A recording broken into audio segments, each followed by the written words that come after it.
Ngikubingelele mbukele indabeni 1KZNTV usondelo Thabani Maphumulo ake sibheke lezo indaba ethe izihamba phambili osukwini lanamuhla.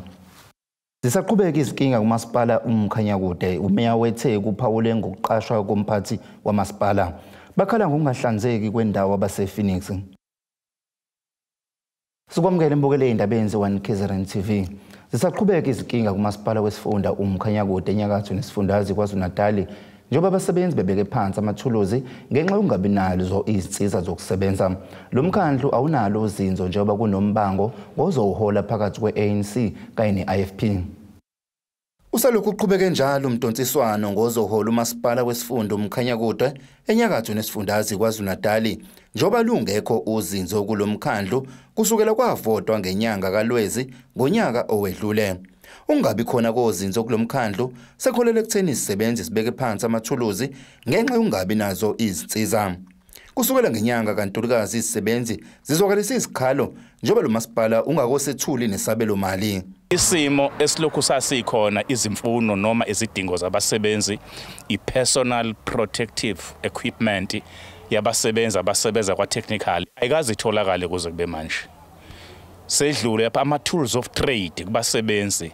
You cannot believe ukuthi kunomsebenzi owaqashwa ngo-2008 akanayo i-laptop ayiprovidwe umqashi. Selokhu kwafika umhlonishwa uPKK Ndwandwe uzinze Umkhanyakude alibonakala lukhona into afike wayenza wafike waxova abasebenzi lwangababikho uzwano nozinzo wa operator ngabasebenzi abawu-11 asebenza ngabo ngaphakathi zonke ke bona imfuno zabo kade benazo benza isiqiniseko sokuthi ziyatholakala bayayithola. Kwase kuthi bonke labasebenza abacela emakhulwini amane abaqashwe umasipala izinto ebezizidingo zabo wafike walwisana nazo. Iqembu eliphethe lomkhandlo kuyi-ANC inamakhansela ayi-11 bese kuthi iqembu le-IFP libe namakhansela ayi-18. Lamaqembu aphuma engene ezinkantolo ngenxa yomdonsiswano ngozohola lomkhandlu ophethe izindaba ezithinta kakhulu amanzi kanye nokuthuthwa kwendle. Kulolu daba lolu lusenkantolo.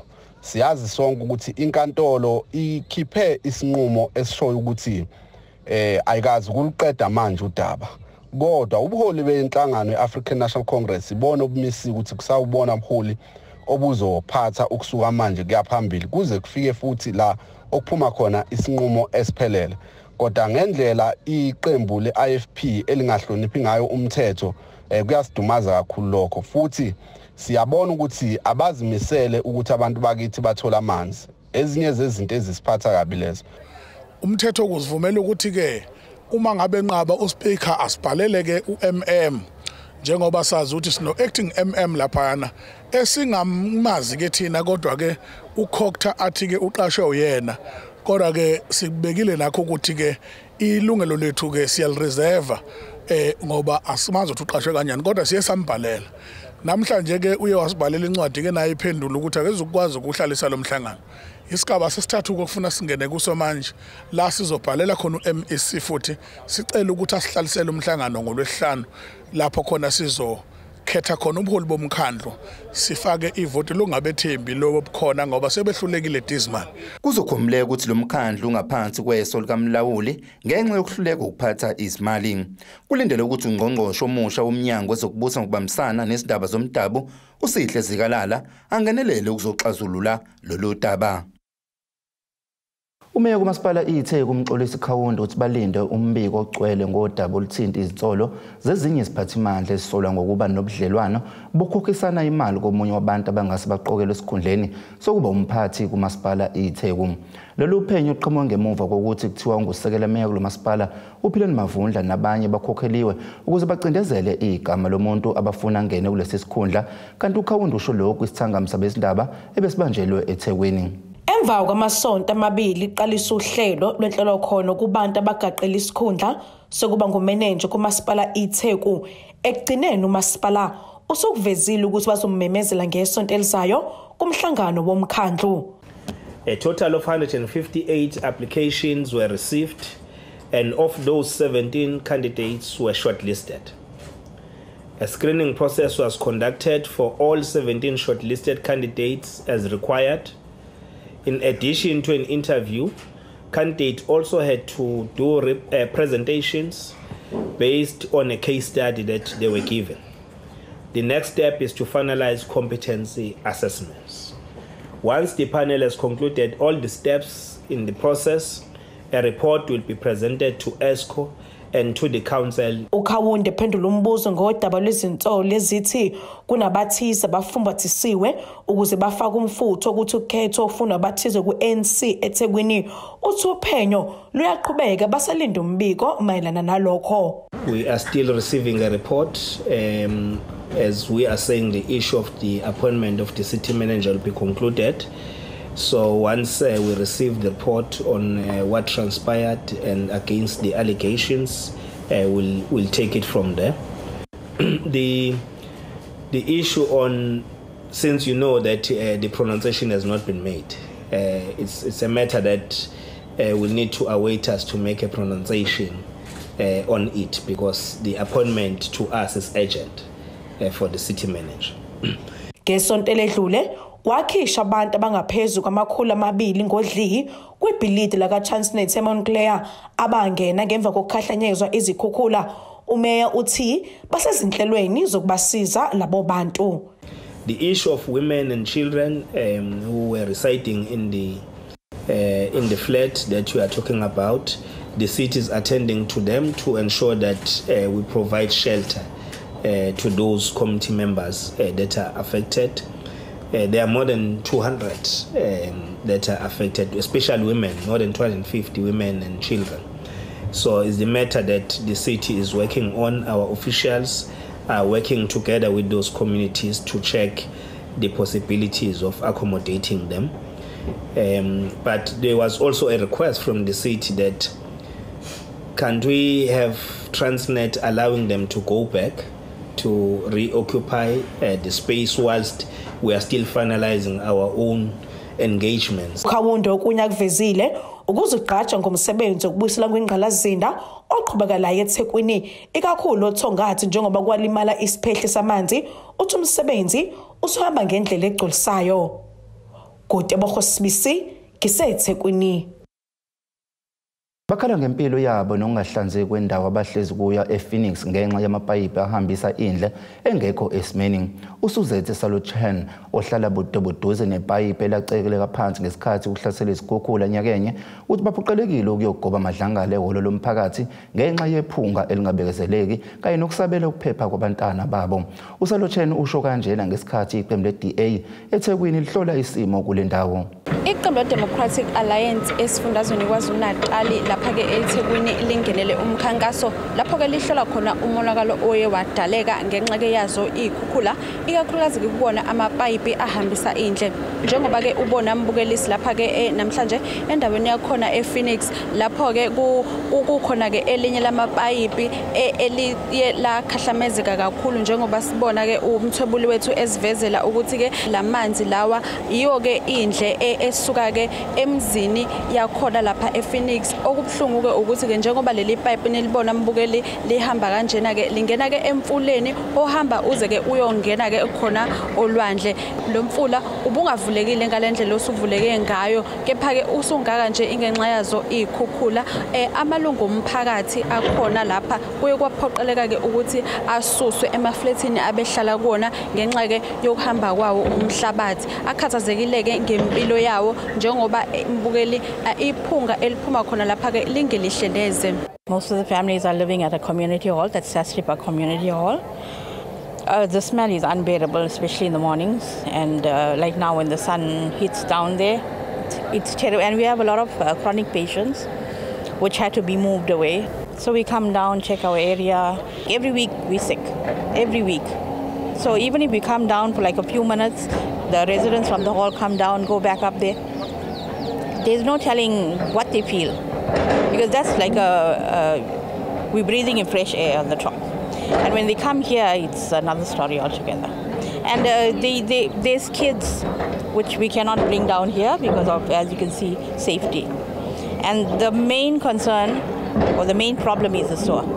uthi abanemthetho oyicaucus ledake yalo iqembu le-Democratic Alliance khona-ke lapha kumasipala iTheku uthi-ke ziningi-ke iy'ndlela abesebeyizamile ukuzama-ke ukuthi-ke iy'ndawo ey'fana nalezi zithole-ke ukulungisekwa kepha-ke njengamanje ku-introduce yona-ke i-contractor esiqalile ukusebenza ukulungisa wona-ke lo mgwaqo noma-ke ukuvala lona-ke lo mgodi othe wavuleka. Ekhuluma esithangamini nabeyindaba oyimeya lo masipala uthi-ke kabanayo imali eyanele ukulungisa ingqalasizinda kwazise ibalela ku-20 billion wamarandi imali edingekayo ukulungisa yona-ke le ngqalasizinda.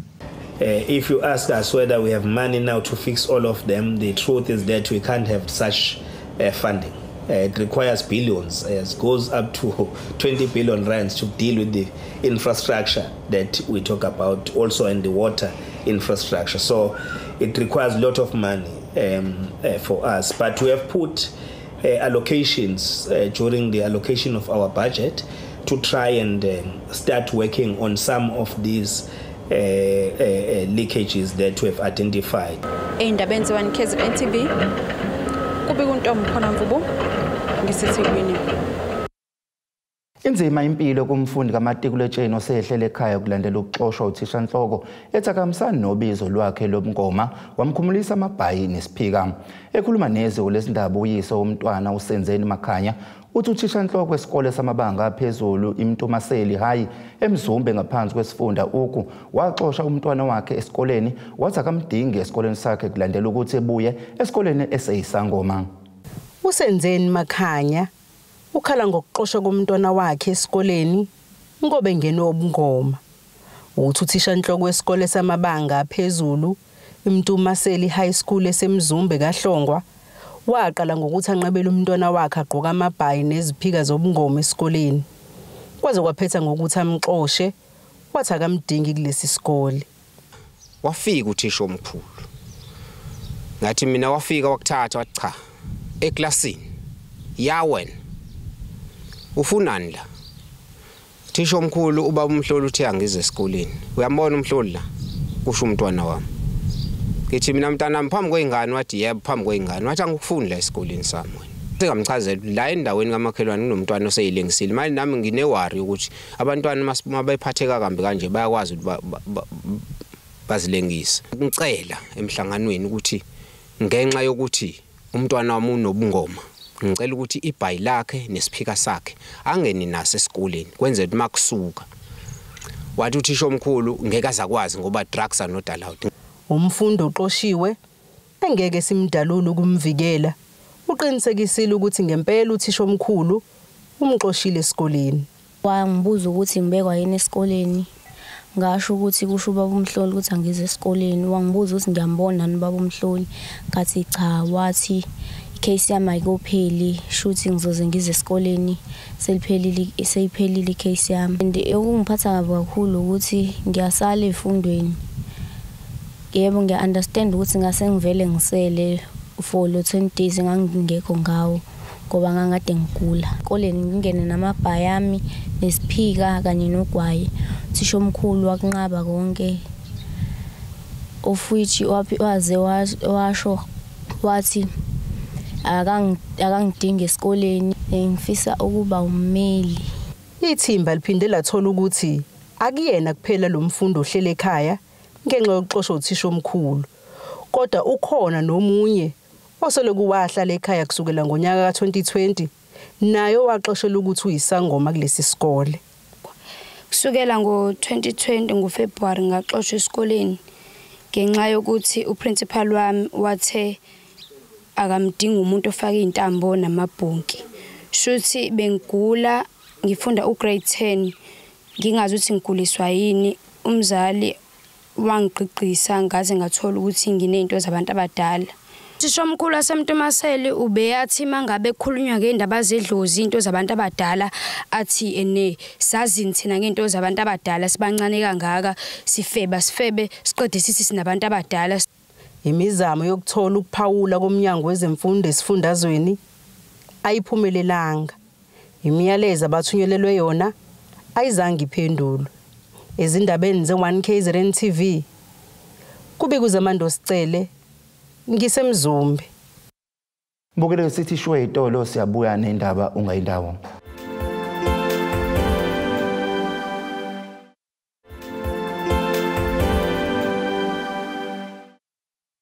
Siphinde sikwamukele embukele indaba enziwa 1KZNTV ake sibhekelezo indaba ethe ezihamba phambili osuku namuhla. Zisaqhubeka izinkinga kumasipala Umkhanyakude. Umeya wethe kuphawule ngokuqashwa komphathi wamasipala. Bakhala ngokungahlanzeki kwendawo abase-Phoenix. Isekele lemeya kumasipala uMhlathuze Nyakatho nesifundazwe KwaZulu-Natal unkululeko ngubani uBhonge Mswanene emndenini wakwahlekwayo endaweni yaseMazimazane kulandela isigameko ukudutshula kubulawa impilo hlekwayo beshoshove esilusana nobugebengu entseleni aphinda beyilunga lokuqina le-EFF.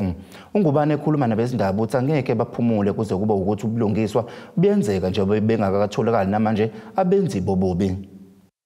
Lo-ke okhulumela iqembu le-EFF KwaZulu-Natal ophinde abe yisekela lemeya kumasipala uMhlathuze onkululeko ngubane uvakasheleke umndeni wakwahlekayo eMazimazane entseleni oshoneleke ilunga lomndeni wawo. Kuzokhumbuleka-ke ukuthi impilo hlekayo udutshile wabulawa ngesonto ledlule ubelilunga-ke le-EFF kodwa-ke kakhulukazi ubaziwa-ke ngokuba isishoshovu esilusana nobugebengu nezinye izinto kule ndawo. Umbomvu-ke usigxekile-ke lesi senzo sokubulawa kukahlekayo wabeke sosho kodwa ukuthi-ke uzokwenza isiqiniseko noma bazokwenza isiqinisekiso ukuthi-ke ubulungiswa buyenzeka izigilamkhuba zitholakale ebese ziyashushiswa. So he was an activist more than ukuba EFF umuntu nje womphakathi. So sidlulisa undodozo emndenini nokusho ukuthi more than indodozo ufanele sikulwele ubulungiswa silwele ijustice ngoba impilo umuntu oshone elwelayo yona ubulungiswa. So ngeke saphumula ke kungafikanga la kuthiwa khona abantu abenzi bobubi baze bavele enkantolo bashushiswe khona nomndeni uzothola iclosure ngoba uyasibona isimo mawufika emndenini uthi kuonakele kakhulu ngoba besho nje kusanda kushona ubaba la ekhaya ngakavudlula isikhathi kanani sakudutshula ingane phambi kwamawayo ebuka. Kuzokhumbuleka ukuthi ke uhlekwayo uyilwe kakhulu indaba ukuthi ke inesiteshi samaphoyisa kule ndawo. Njengoba ke izenzo zobugebengu zihlalisela ubhojozi umphakathi kule ndawo kanjalo ke nesidakamizwa esibhuqabhuqa intsha yakuyo le ndawo. Intseleni is one of our townships la around KZN ngine lawlessness kakhulu. La intseleni mawungaya manje police station ufika ufuna ama statistics ukuthi mangake ama murder cases are cold are unresolved. Iqala lapha problem because siyaza ama drug dealers la intseleni abonke abantu igebengu zize iphinde zifuna ukuhlangana nawo amaphoyisa because we know some of these things zenzeka because of amaphoyisa aphinda ahlangana nazo igebengu. So asinalo ithemba ukuthi konke engaresolveka la. Well so kulwela lokho is part of what we stand for ukuthi yonke into clinic ifanele sondele emphakathini ipolice station ifanele sondele even if it means a satellite police station because makudutshula umuntu manje you can't tell me ukuthi venues usuke Richards Bay. Ukushona kahlekwayo kushiyeka umthwalo omkhulu emndenini wakhe njengoba bese kunguyena umfana omdala kuleli khaya kanti futhi umndeni ke ubungazi ukuthi uzosasana uhlanganise nani ukwenza kamalungiselelo omncwabo. Umbomvu ubese eqinisekisa ukuthi kumasipala uMhlathuze kanye ke neqembu bazolekelela nje la okushoda khona. Umasipala usukwenzile okuningi because umeya kamasipala umhlonishwa uNgwezi ubela izolo nala afike khona washo ukuthi umasipala uzobamba lephi iqhaza. So singathi nje yonke into ihamba kahle kwamanje sicane futhi ukuthi kushaya isonto usuka zobekwa ngalo yonke into izobisikhona including konke umndeni ade kubala nje wathi silanga phakathi asiboni ukuthi kuzoba inkinga ngoba phela umasipala fanele kube umasipala wabantu into enje isoyithinta bonke abantu. Kanti ke uhlekwayo kulendele ukuba ke abekwe endlini yakhe yokugcina ngesonto. Lesike izindaba zo1KZNTV mina nginguSamkeliswe Nqulunga bika ngisemazimazana enseleni. Uhlelo we-ANC kwisifunda iMusadladla uMusa Cebekhulu uthi abantu baseniwe kanye nomphakathi wonkana uqeme kudume lwengozi ngokudlula emhlabeni kuba lo benguhlalo webhodi le-CPF KwaZulu-Natal umnomzane Mthunzini Prince Mathenjwa. uCebekhulu bekhuluma kanje ngenkathi i-ANC kwisifunda iMusadladla izokhalisa umndeni wakwaMathenjwa odutshulwe wabulawa kolwesino lwedlule ngaphandle kancane kwesango lomuzi wakhe eniwe. uMathenjwa ubeyilungu eliqinile likakhongolose. Usebenzela ukhongolose ngokuzinikela njengoba eke waba nguhlalo we-ANC egatsheni eliseniwe waphindeke futhi waba yikhansela kuWard 29. Ubephinda asebenzisane nezinhlaka ezilwisana nobugebengu njengoba edlule emhlabeni nje esenguhlalu webhodi le-CPF KwaZulu-Natal. Empeleni okwethu ngesikwazi nokududuza umndeni ngoba nathi silimele, nathi sifuna ukududuza. Ngoba umthunzi ube yilunga eliqavile le-African National Congress and uholile enhlakeni eningi ze-ANC. Ube uhlalo we-ANC uhole isikhathi eside lapha ebranchini. Waphinda kodwa futhi ngonyaka wo-2000 uke waba ilunga le-ANC lesigungu esiphezulu lapha eMusadlala isabizwa nge-North Coast. And maningi amagalelo abe nawo ke ekukhuliseni i-ANC kakhulukazi. So ushiya nje esikhathini ezinzima la sizama khona sobuholi obungenile ukwakha kabusha i-ANC. Okhulumela umndeni wakwaMathenjwa umnumzana uNkos'Igumede uthi umnumzana uMathenjwa ushone esaqhubeka nokuzama ukulwisana nobugebengu. As we know ukuthi ngosuku lesigameko kwenzeka ubeseyilida ye-CPF kwi-province. Lokho kukodwa kuyatshengisa ukuthi ube ulwela kangakanani umphakathi. Even nangosuku lesigameko siyakholwa ukuthi ulimala nje uqhubele ndethi social fair emsebenzini walo ngoba ube babona abantu beyaluza emgwaqeni and sengabazi njengomuntu ke obehola umphakathi futhi umuntu bekulwa nobugebengu ubonile usabantu abazile ngesihle wabuza kwakusho ukuthi ke ngenxa ke yabantu ke ukuthi ngeke ubavimbe masebe qonda abaqondile ke base bayakwenza ukuthi bathathe umphefumulo baba kuMathenjwa Comrade Umthunzi. It's very painful. Nabakwenzile fanele bazi ukuthi abakwenzile kubhlungu kakhulu. Uxulunxusa amalungu omphakathi ukuthi asebenzisane nengalo yomthetho ukuze kuboshwe ababulali. Siyafisa ukushaya nje ikhwelo kakhulu zonke inhlaka zomphakathi ukuthi abantu ababaziyo abenza ububi mhlambe nababaziyo nje abantu abanezibhame ngeke emthethweni ngoba indlela ahambe ngayo sisho ukuthi kukhona enye indlela ebengaba ngcona bengahamba ngayo kodwa abantu basebenzise ibhame ngeke emthethweni ukuthatha impilo yakhe and ngiyakseso nesigameko sokuqala esilapha eMusadlala noma King Cetshwa isinegameko eziningana kakhulukazi zodlame kubulawa kwabantu kade kubulawa nje umfowethu osemncane lapha eNgolezane ensukwini kubulawa abantu enseleni endaweni eziningana nakhona lapha kodlangezo so ke lento ikhomba ukuthi amaphoyisa afanele asebenze kakhulu umphakathi osebenza ukubambisana namaphoyisa uqinisekisa ukuthi isimo esifana nalezi asebikhona abantu abanezibhame ngeke emthethweni babanjwe baphucwe ibhama abantu bakwazi ukuboshwa. Inkonzo yesikhumbuzo izokuba sehholo lomphakathi eniwe ngehora lesithathu ntambama ngoLwesine mase kuthi ke umngcwabo uzoba sehholo lomphakathi eniwe ngomgqibelo ngehora lesishagalolunye ekseni. Ezindabeni ze1KZNTV ngingusiyabongwa kaDuma eniwe. Abalelwe ku-7,000 amacala odlame olubhekiswe kwabesifazane nezingane abikiwe ezinyangeni ezintathu ezedlule kuthi ukudlwengula abe ngu-2,000 kusuka kuqale inyanga yabesifazane. Lezi sibalo zenhlangano yosonhlalakahle iLifeline. Umqondisi wophiko lwasemgungundlovu Sinikiwe Biyela uthi banenkinga yokuthi amanye amacala afika kubona esemadala bengasakwazi ukulekelela izisulu kuba ziyohlolwa esibhedlela okanye ukuvula amacala emaphoyiseni. Uthi abazali bangabamba iqhaza elikhulu ngokuthi bakhulume nabantwana babo babaxwayise nangezimo zokunukubezwa ngokocansi. Ziphezulu izibalo zabantu besifazane nezingane abahlukunyezwa ngokocansi ikakhulukazi njengoba kuyinyanga yabantu besifazane.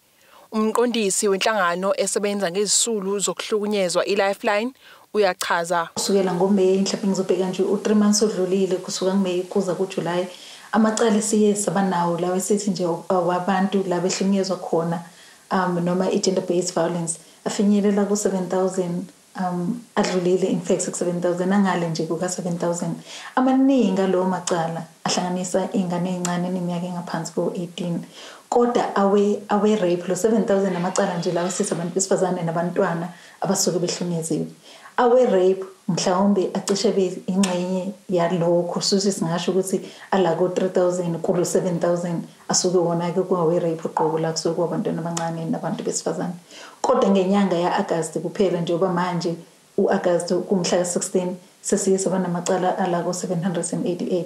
Ubiyela uthe babhekene nengwadla yezisulu ezingawabiki amacala. Isikhathi esiningi uthola lamacala afike kuthina soku late mhlambe esiphelile ama-hour lawa esesi awu-72 mhlambe 3 days ngoba uma kuziwa kumacala rape kubaluleke kakhulu ukuthi a-report noma abantu besho kuse-early ukuze kuzotholakala ufakazi okunjengo-DNA noma isidoda salomuntu osuke emdlongolile umntwana noma umuntu wesifazane. So okubuhlungu kakhulu lamacala afika sezidlulile isikhathi usudlulile 3 days kodwa futhi amaningi awo uthola usenzekile awarepothiwe kuze kube manje. Abantwana abaningi bareport kuthina sokuphela mhlambe amasonto amaningi nezinyanga even sometimes bareport sokuphela neminyaka.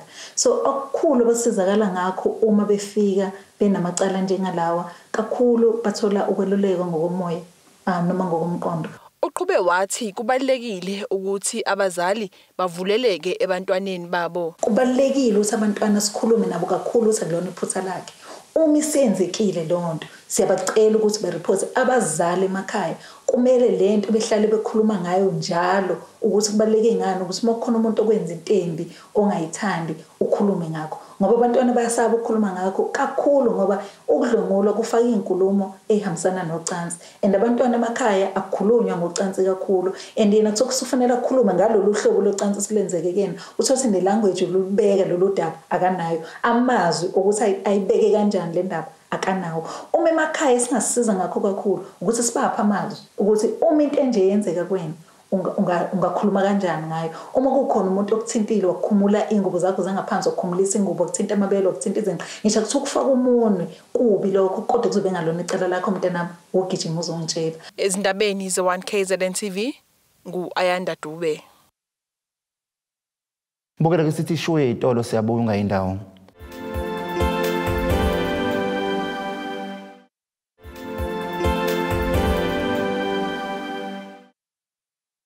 Siphinde sikwamukele mbukele indabeni ze1KZNTV ake sibheke lezo indaba ezithe zihamba phambili osukwini lanamuhla.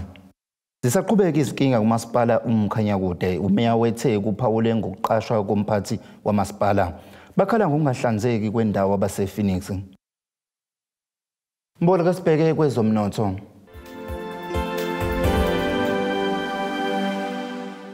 Irandi lu-16.53 maliqhathaniswa nedola libo 20 rand maliqhathaniswa nopondo waseBrithani libo 16.81 maliqhathaniswa ne-euro kanti igolide lona libiza 1,774 US dollars 33 cent i-ounce utshwele ngahluziwe ubu 92 US dollars 34 cent umphongolo.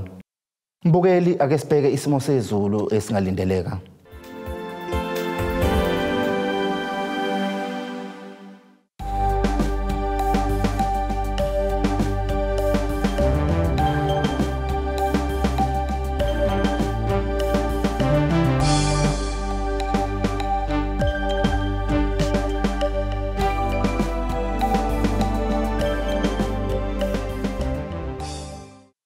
Mbukele ziyaguqala bese kuphathele zona siyithimba lezindaba izindaba zipheli kuphela isikhathi nisale kahle.